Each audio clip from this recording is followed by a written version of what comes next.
Smart chair to avoid work stress. Okay, this is the sensor which we connect to the chair. Okay, the moment if the some person sits on this, okay, power supply will get turned on. Okay, and the same person sits on this continuously.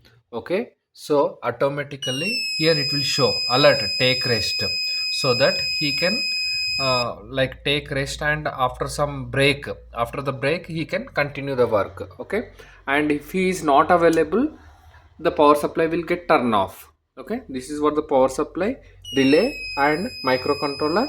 This is chair sensor. If the person is not available, lights will get turned off, and if the person is available, the light power supply will get turned on. And if the person is working continuously, it will alert after some time, after 1 hour it will display like alert take rest. Okay, once he takes break, then the system will work as usual.